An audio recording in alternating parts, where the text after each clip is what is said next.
Salatullah salamullah. Bismillahirrahmanirrahim. Assalamualaikum warahmatullahi wabarakatuh.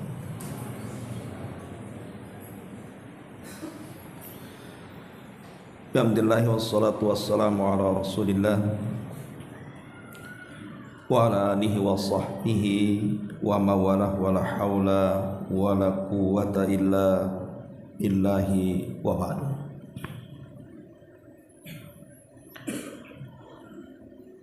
Alhamdulillah, di malam hari ini kembali kita bisa duduk bertalabul ilmi di Masjid Nurul Hidayah. Salawat dan juga salam kita hadiahkan kepada Rasul kita Nabi besar Muhammad sallallahu alaihi wa ala alihi wasallam. Kita lanjutkan kajian kita masih membahas kitab Tauhid, dan kita masuk pada babun minasyirki an-nadhru li ghairillahi azza wa jalla. Bab termasuk dari kesyirikan, bernazar kepada selain Allah subhanahu wa ta'ala. Yang dimaksud dengan syirik di sini artinya syirkul akbar. Jadi nazar itu tidak ada syirik kecil. Semua nazar yang diberikan kepada selain Allah itu dihukumi syirkul akbar, sebagaimana dikatakan oleh Asy-Syaikh Shalih Fauzan hafizahullah taala. Di sini kita akan menerangkan satu dosa yang paling besar yang mengeluarkan pelakunya dari Islam, an-nadhru li ghairillah, bernazar kepada selain Allah subhanahu wa ta'ala.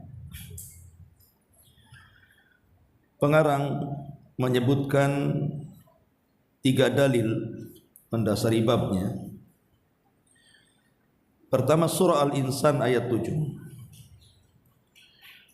Allah subhanahu wa ta'ala mengatakan yufuna bin nadri wa yakhafuna yawman kana syarruhu mustatira. Dan mereka, maksudnya orang-orang yang beriman, melaksanakan nazar-nazar mereka, dan mereka takut akan satu hari yang keburukannya sangat menyebar. Kemudian juga firman Allah Azza wa Jalla dalam surah Al-Baqarah ayat 270. Wa ma anfaqtum min nafaqatin aw nadhartum min nadharin fa innallaha ya'lam.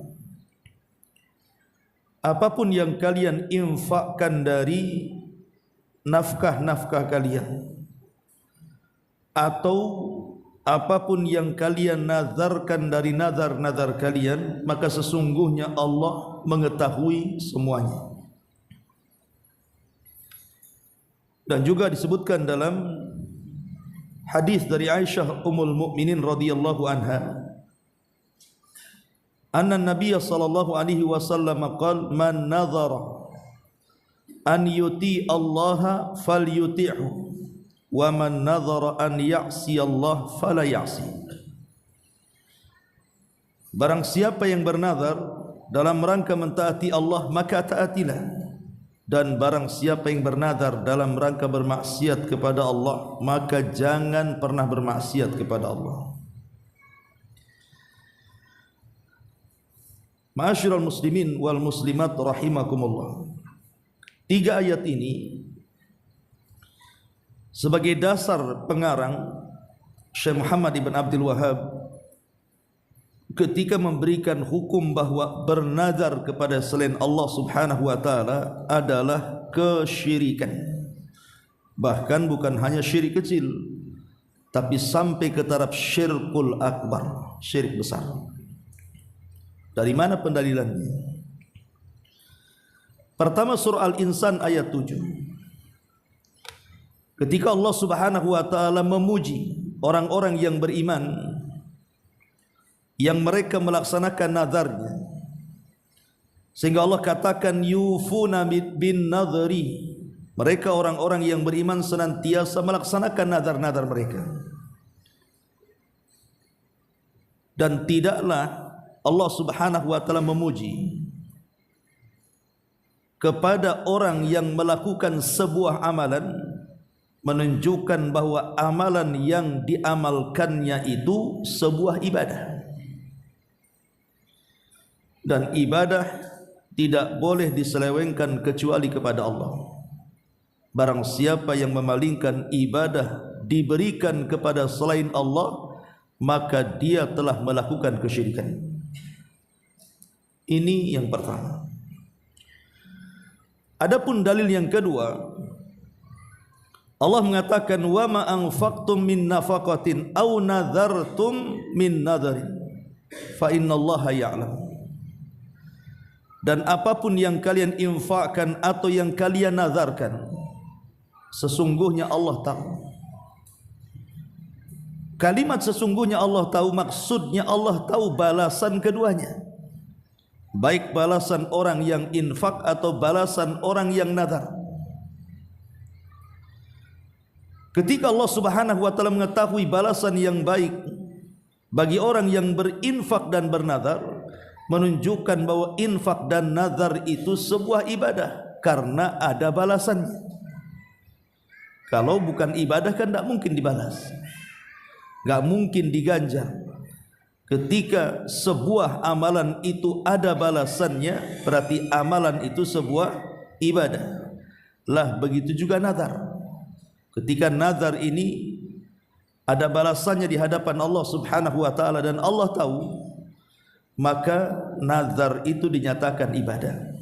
Dan kaidahnya sudah saya sebutkan di awal, siapapun yang memalingkan sebuah ibadah yang sudah jelas itu sebuah ibadah, maka hukumnya memalingkan kepada selain Allah adalah kesyirikan. Ini pendalilan yang kedua dari dalil yang kedua. Adapun pendalilan yang ketiga dari hadis Nabi sallallahu alaihi wasallam, Nabi sallallahu alaihi wasallam mengatakan man nadhara an yuti Allah falyuti'hu. Barang siapa yang bernazar dalam rangka mentaati Allah, maka taati Allah dengan nazar itu. Dan barang siapa yang bermaksiat kepada Allah, dan barang siapa yang bernazar dalam rangka maksiat kepada Allah, maka jangan bermaksiat dengan nazar itu. Berarti di sini adalah nazar bentuk ketaatan kepada Allah. Maka sebuah amalan yang merupakan bentuk ketaatan kepada Allah Subhanahu wa taala adalah sebuah ibadah. Dan siapapun yang memalingkan ketaatan atau ibadah kepada selain Allah, maka dihukumi kesyirikan. Begitu cara pendalilannya. Kenapa muallif rahimahullahu taala mengambil dua ayat, Al-Insan ayat 7 dan Al-Baqarah 270, dan juga hadis Ummul Mukminin Aisyah radhiyallahu anha. Taib, kita akan kembangkan persoalan nazar ini. Ma'asyiral muslimin yang dimuliakan Allah Subhanahu wa taala, nazar ini secara bahasa artinya al-ijab, mewajibkan. Adapun secara istilah adalah ijabul mar'i fi'lal birri ala nafsi. Seseorang mewajibkan perbuatan-perbuatan baik terhadap dirinya, padahal sesuatu itu tidak diwajibkan Allah kepadanya.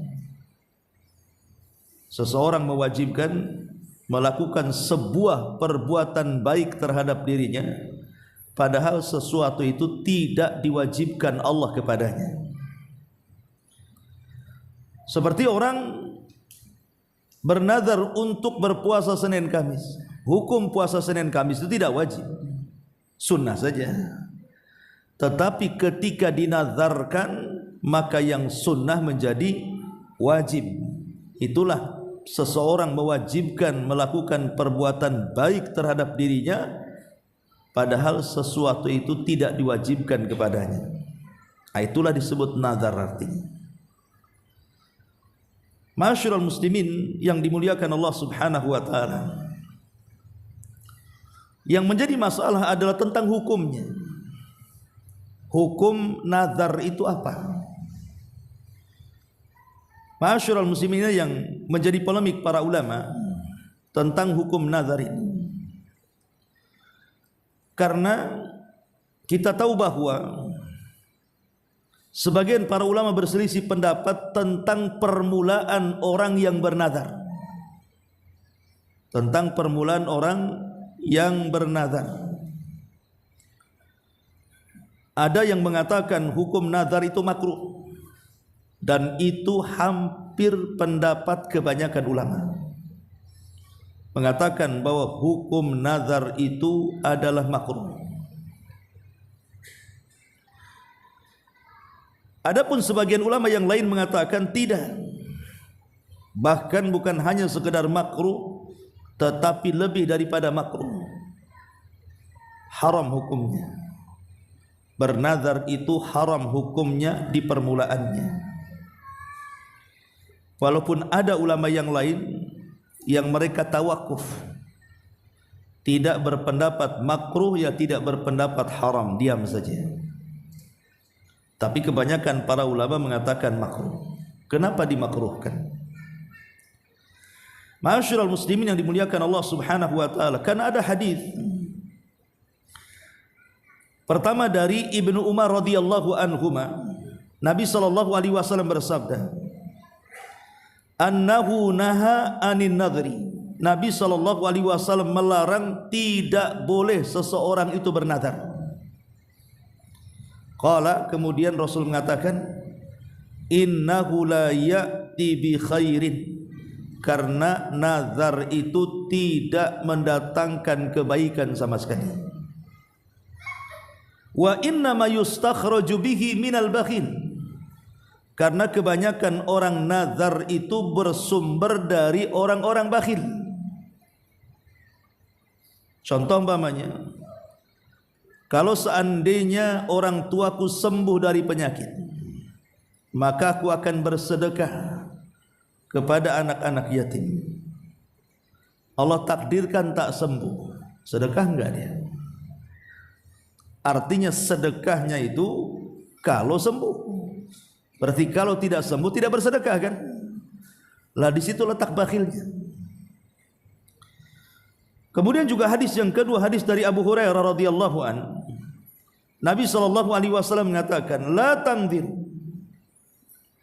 atau la tangzuru, fa inna an-nadhra la yughni minal qadari syai'an wa inna ma yustakhraju bihi minal bakhil. Jangan kalian pernah nazar, karena nazar itu tidak mungkin merubah takdir sedikit pun. Karena nazar itu tidaklah keluar kecuali dari orang bakhil. Ma'asyiral muslimin yang dimuliakan Allah Subhanahu wa taala, dari sini kita tahu kenapa nazar itu hukumnya makruh, bahkan sampai ke tingkat haram. Pertama, karena kebanyakan orang yang nazar, kalaupun dipenuhi nazarnya, rata-rata mereka tidak bisa melaksanakannya. Dan itu banyak terjadi. Ustaz, saya dulu pernah bernazar ingin begini-begini, apa yang dihajatkannya Allah penuhi, tapi giliran dia kemudian melaksanakan nazarnya tidak terlaksana tuh. Contoh umpamanya, dia mengatakan, ya Allah, kalau aku sembuh dari sakitku, maka aku akan membeli seekor sapi, kemudian aku akan sedekahkan kepada fuqara wal masakin. Allah takdirkan sembuh penyakitnya, sudah sembuh lupa sama sapinya. Kebanyakan seperti itu, entah karena tak ada duit, entah karena berat. Tapi kebanyakan orang yang nazar itu tidak dilaksanakan nazarnya. Ini yang pertama. Yang kedua, biasanya ada penyesalan Setelah nazar itu, kenapa aku dulu nazar? Coba aku tidak nazar, kan tidak berat juga nih untuk melaksanakan nazar ini. Timbul penyesalan. Kemudian yang ketiga, sebenarnya nazar itu berat bagi dia, tapi dia paksakan. Buktinya tadi, banyak orang yang habis nazar menyesal, dan banyak orang yang habis nazar tidak dilaksanakan nazarnya. Kemudian yang keempat, dia sudah qillatul adab, kurang adab dengan Allah Subhanahu wa taala. Seolah-olah Allah Subhanahu wa taala memberikan karunia kepada dia itu kalau ada barter dari kita. Seolah-olah Allah berhajat dengan kita. Allah tidak berhajat dengan kita sama sekali. Karena Nabi SAW yang mengatakan dalam hadis qudsi itu, ya ibadi, law anna awwalakum wa akhirakum wa insakum wa jinnakum qamu fi sa'idin wahidin fasa'aluni fa'a'taitu kulla insanin mas'alatahu ma naqasa dhalika mimma indi illa kama yanqusul mihyad idza udkhilal bahr.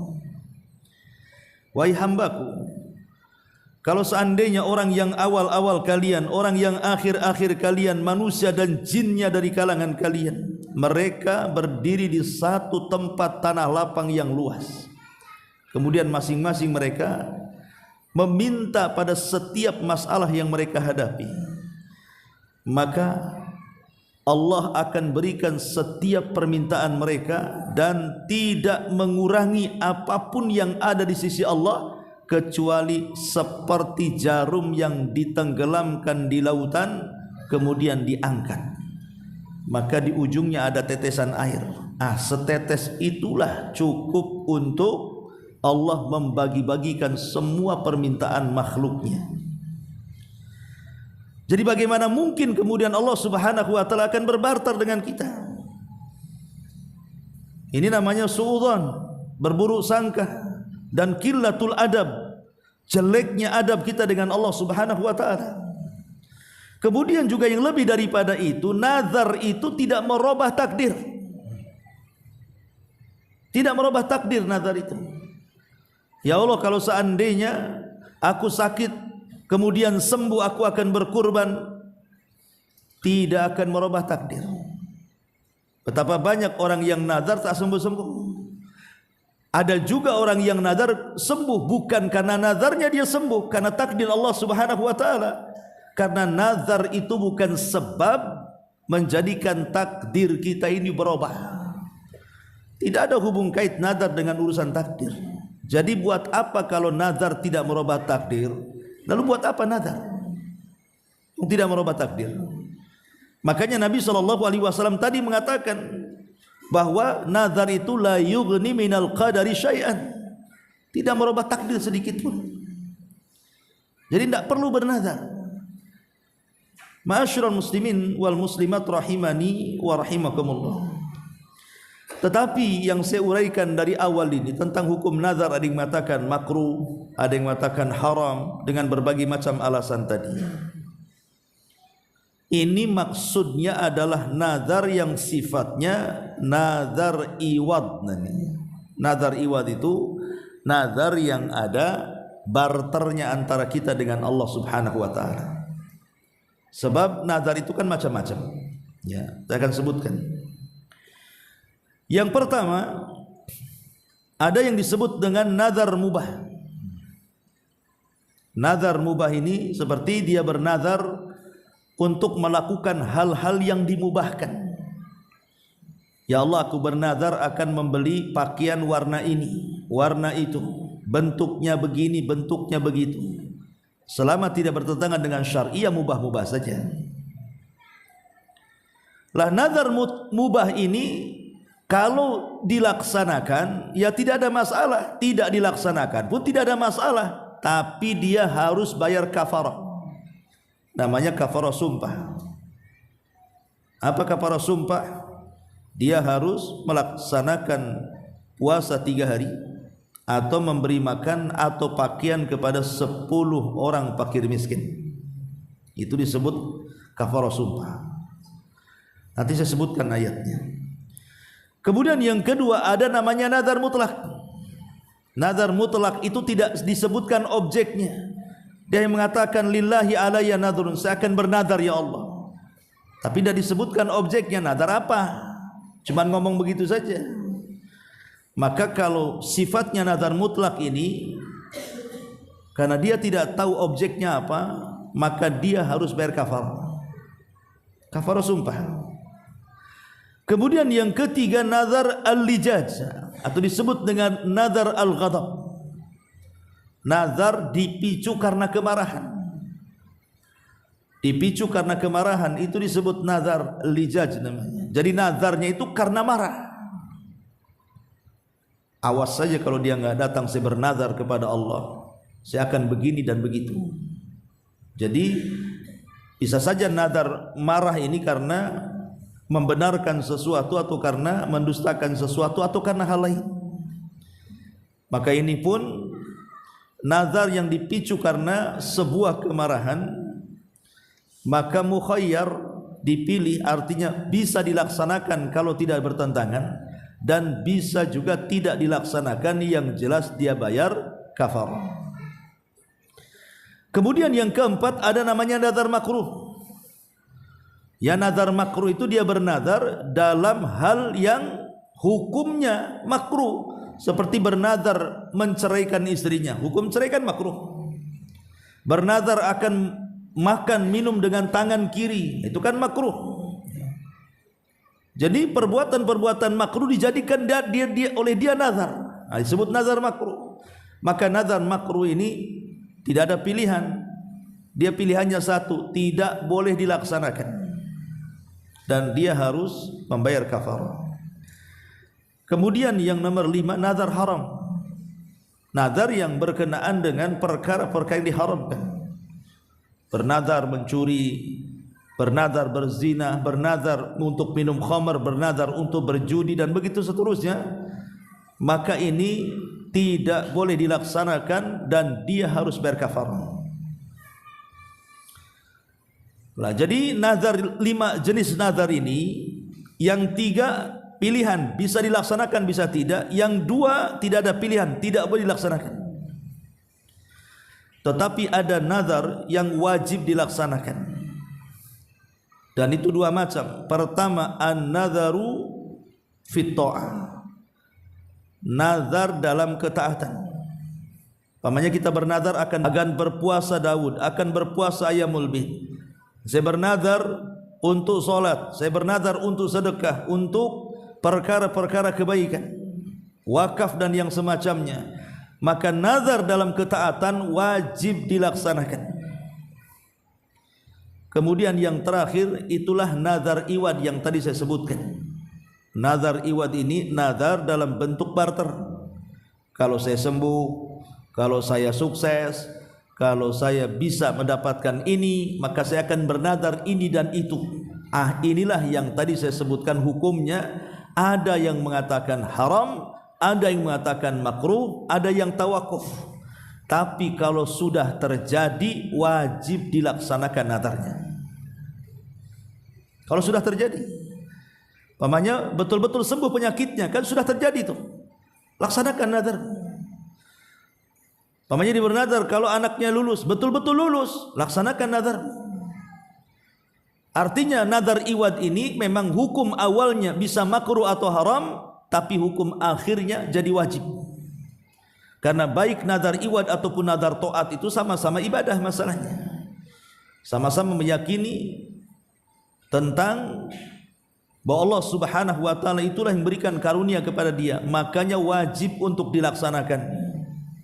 Tapi kalau tidak ada iwad, tidak ada embel-embelnya, ya saya bernazar saja. Kalau pas waktu luang saya bernazar, ya Allah saya ingin berpuasa Senin Kamis. Ini wajib, inilah nazar yang seperti ini yang dipuji dalam Quran. Jadi gak ada embel-embel sama sekali. Dia nazar gitu saja untuk melaksanakan ketaatan. Itulah yang disebut dengan nazar yang kita baca ayatnya di awal, yufuna bin nadri. Di antara sifat-sifat orang yang beriman adalah mereka melaksanakan nazarnya. Ma'asyiral muslimin yang dimuliakan Allah Subhanahu wa taala. Adapun di sini pengarang rahimahullahu taala membuat bab tentang bab sebelum kita masuk di sini kita akan menjelaskan tentang syarat nadar. Apa syarat-syarat nadar dulu? Yang pertama, syarat bolehnya nadar atau nadar itu sebuah bentuk ketaatan dan bentuk tauhid kita kepada Allah Azza wa Jalla. Pertama, an yakuna ta'atan lillah. Pertama, nazar itu harus dalam bentuk ketaatan kepada Allah. Kalau nazarnya tidak dalam rangka ketaatan kepada Allah Azza wa Jalla, maka ini bukan nazar yang dipuji, tapi nazar yang dicela.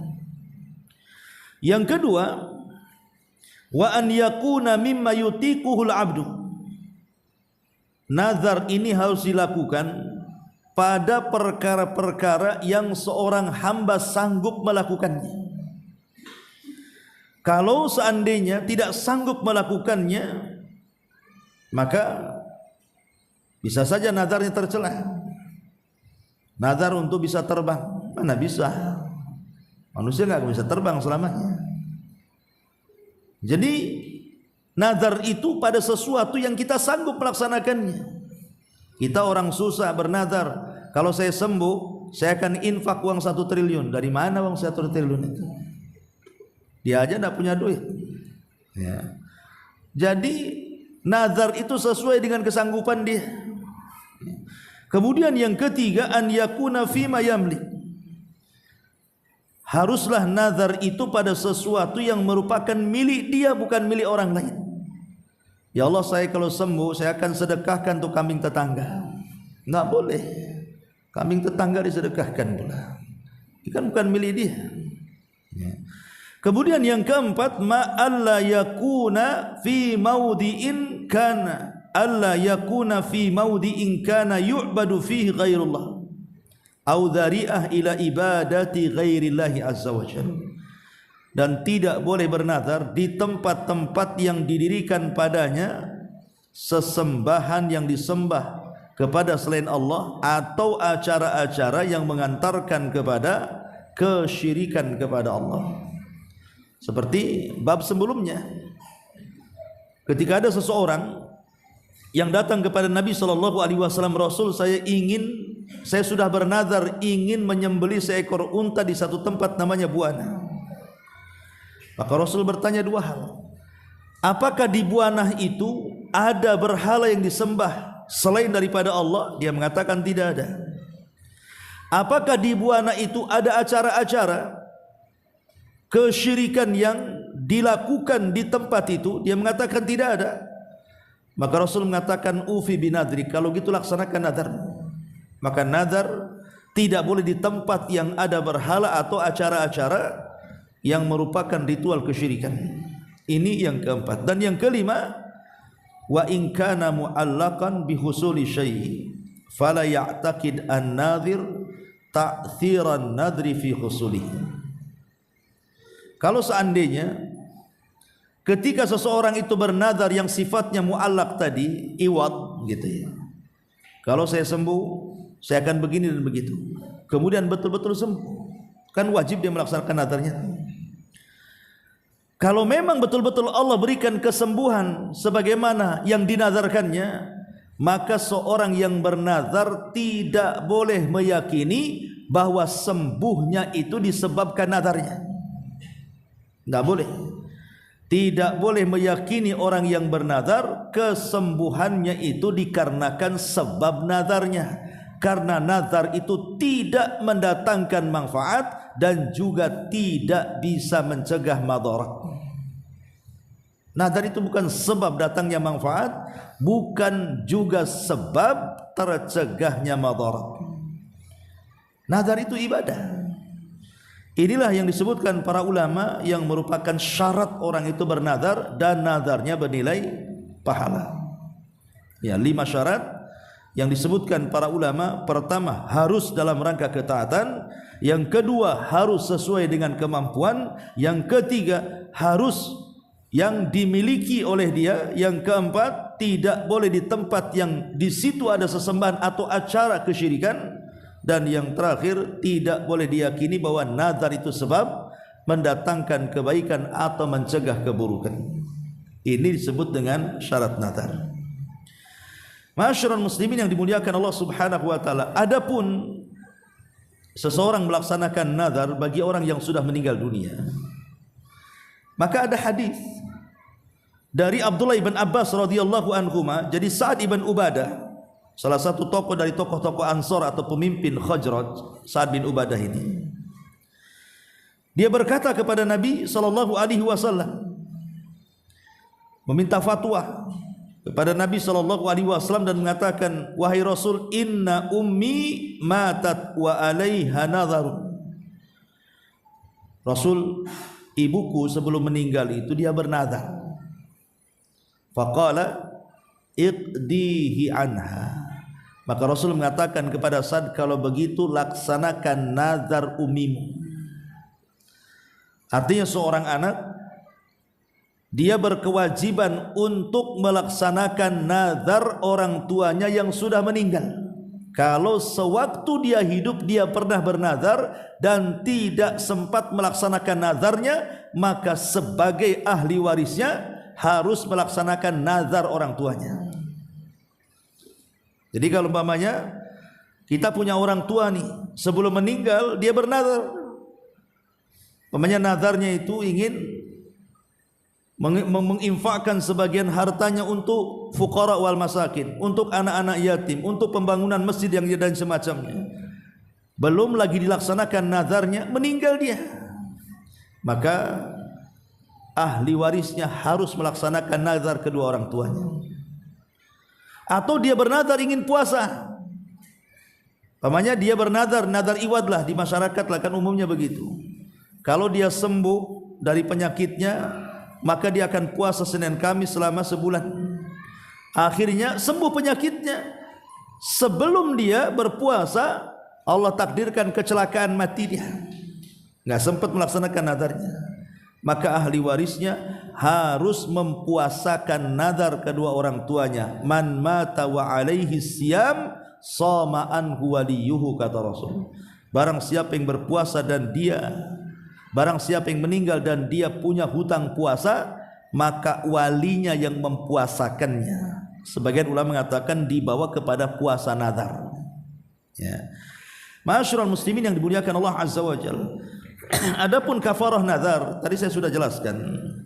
Bagi orang yang tidak bisa melaksanakan nazar, maka kafarah yang harus dilakukannya adalah kafarah sumpah. Dan itu disebutkan di dalam surah Al-Maidah ayat 89. Inilah kafarah sumpah. Allah mengatakan, la yu'akhidukumullahu billagwi fi aymanikum walakin yu'akhidukum bima aqadtumul ayman. Fakafaratuhu it'amu asyarati masakin min awsati ma tut'imuna ahlikum aw kiswatuhum aw tahriru raqabatin. Wa man lam yajid fasyamu thalathati ayyam. Dzalika kafaratu aymanikum idza halaftum wahfadhu aymanakum kadzalika yubayyinullahu lakum ayati la'allakum tashkurun. Allah tidak menghukum kamu disebabkan sumpah-sumpahmu yang tidak disengaja untuk bersumpah, tetapi Dia menghukum kamu disebabkan sumpah-sumpah yang kamu sengaja. Maka kafarahnya atau denda pelanggaran sumpahnya adalah memberi makan 10 orang miskin, yaitu dari makanan yang biasa kamu berikan kepada keluargamu, atau memberi mereka pakaian, atau memerdekakan seorang hamba sahaya. Berarti di sini 3 perkara kafarah sumpah itu. Pertama, dia memberi makan 10 fakir miskin. Yang kedua, memberi pakaian atau memerdekakan budak. Kemudian yang ketiga, disinilah barang siapa yang tidak mampu melakukannya, maka kafarahnya berpuasa 3 hari. Ini disebut kafarah sumpah. Lah kafarah sumpah dengan kafarah nazar sama. Karena nazar ini juga bagian daripada sumpah. Makanya kalau orang tidak bisa melaksanakan nazarnya, maka dia harus membayar denda kafarahnya. Berupa satu, berpuasa 3 hari berturut-turut, itu yang paling rendah. Atau di atas itu, kemudian dia memerdekakan budak, atau boleh jadi memberikan pakaian dan makanan kepada 10 orang fakir miskin. Ma'asyiral muslimin yang dimuliakan Allah Subhanahu wa taala. Ketika seseorang bersumpah kepada selain Allah, ketika seseorang itu bersumpah kepada selain Allah Subhanahu wa taala, maka itu lebih besar dosanya walaupun untuk sebuah kebenaran dibandingkan orang yang bersumpah kepada Allah Subhanahu wa taala untuk sebuah kedustaan. Maka hukum nazar juga sama. Saya nukilkan perkataan Abdullah bin Mas'ud radhiyallahu anhu. Apa kata beliau? La an ahlifa billahi kadiban ahabbu ilayya min an ahlifa bighairihi wa ana sadiqun. Sungguh kalau aku bersumpah dengan menyebut nama Allah dalam sebuah kedustaan, itu lebih aku sukai dibandingkan seseorang jujur tapi sumpahnya kepada selain Allah. Kenapa demikian? Karena kalau bersumpah kepada selain Allah dan bersumpah kepada Allah Subhanahu wa taala dalam sebuah kedustaan, yang namanya dusta itu paling tinggi hanya dihukumi dosa besar saja. Tapi kalau bersumpah kepada selain Allah bukan dosa besar, itu sudah syirik namanya. Makanya kemudian bersumpah kepada selain Allah untuk kedustaan lebih besar dosanya dibandingkan bersumpah kepada selain Allah untuk kejujuran. Karena bersumpah kepada selain Allah untuk kejujuran, walaupun dia jujur tapi dia membawa dosa kesyirikan. Bersumpah kepada selain Allah, tapi yang satunya dia memang bersumpah kepada Allah Subhanahu wa taala tapi berdusta, berarti yang dibawa dosa dustanya saja, yang satu dosa syiriknya. Maka besar mana syirik dengan dusta? Ya besar syiriklah dosanya kan. Lah sebagaimana sumpah begitu, nazar pun sama. Kalau seseorang bernazar kepada selain Allah Subhanahu wa taala, maka sama halnya dengan bersumpah kepada selain Allah Subhanahu wa taala, alias kesyirikan. Ma'asyiral muslimin, di dalam hadis Ummul Mukminin Aisyah yang kita baca tadi, ketika Nabi SAW mengatakan, man nadhara an yuti Allah fal yuti'hu, wa man nadhara an ya'si Allah fala ya'si. Barang siapa yang bernazar dalam rangka mentaati Allah, maka bernazarlah. Dan barang siapa yang bernazar dalam rangka bermaksiat kepada Allah, maka jangan bermaksiat. Ada beberapa kisah nazar di zaman salaf. Pertama dari Abdullah bin Abbas radhiyallahu anhuma. Jadi satu hari Nabi sallallahu alaihi wasallam sedang berkhutbah. Bainama Nabi sallallahu alaihi wasallam yakhtub idza huwa birajulin qa'im.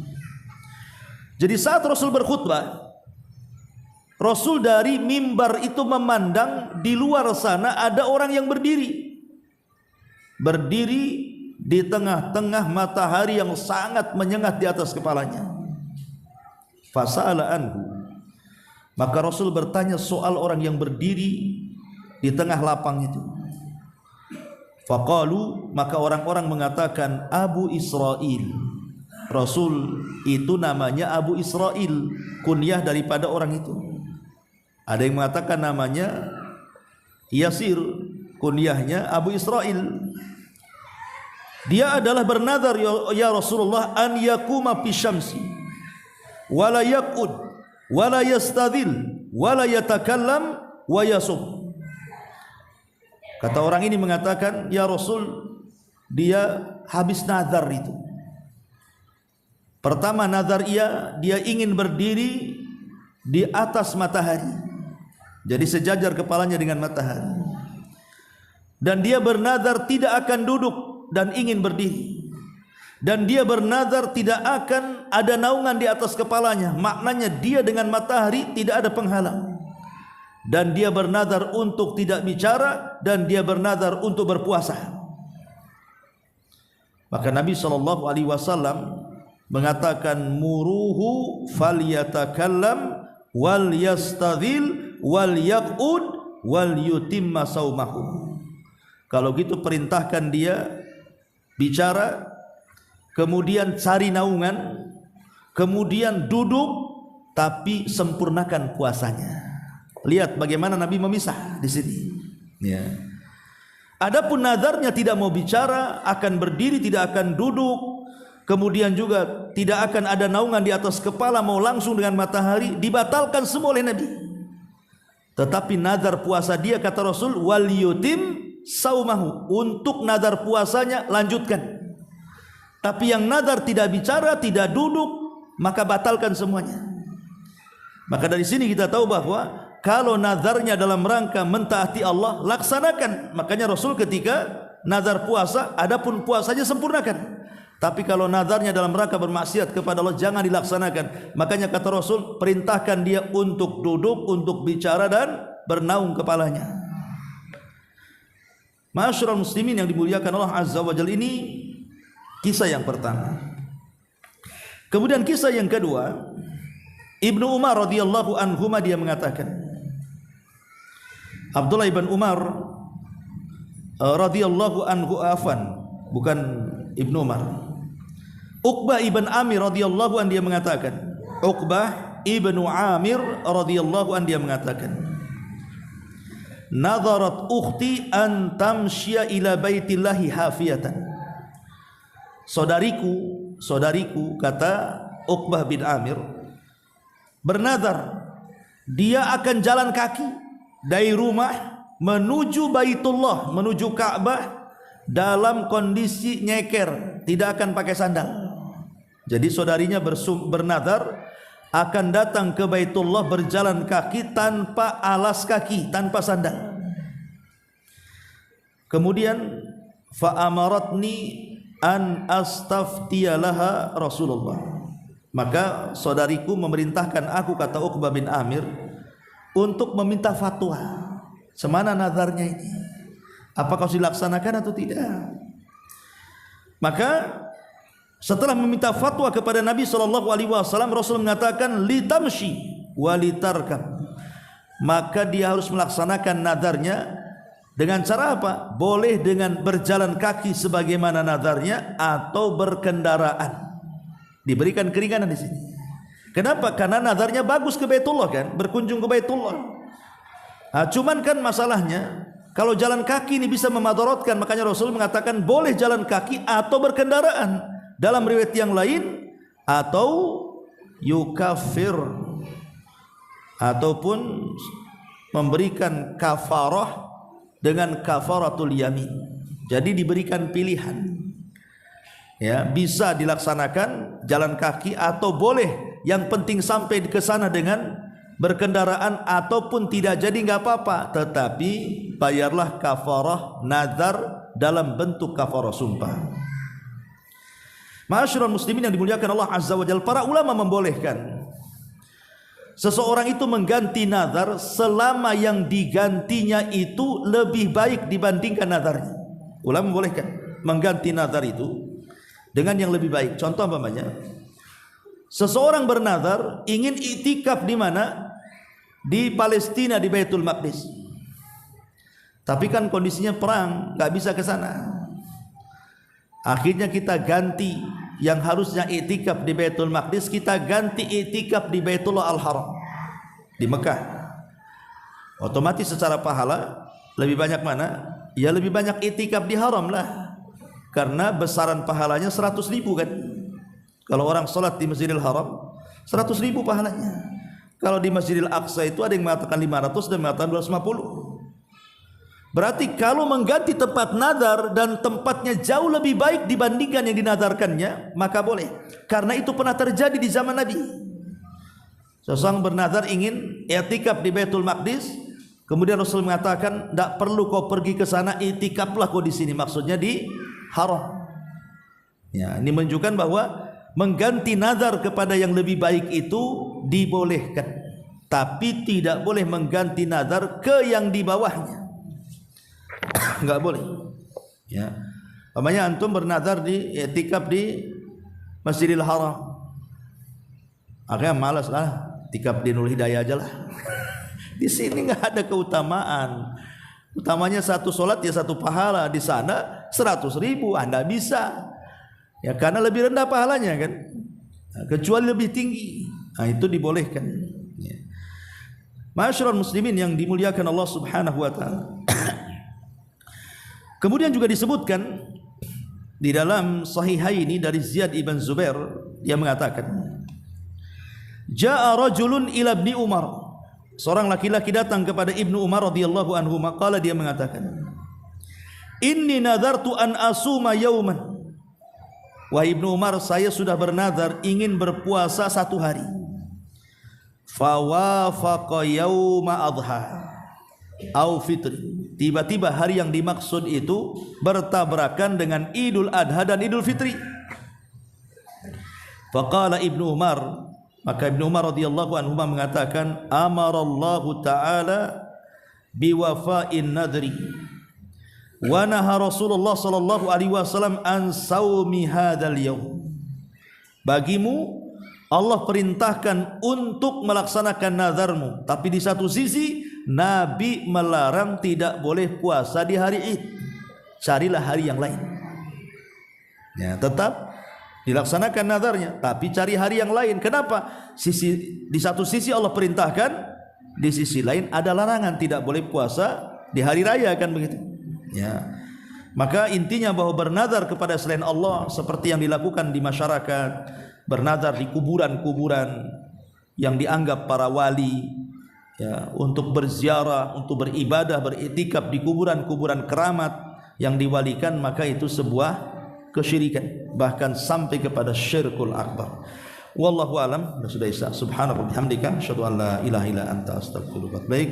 Allahu ta'ala alam. Assalamualaikum warahmatullahi wabarakatuh.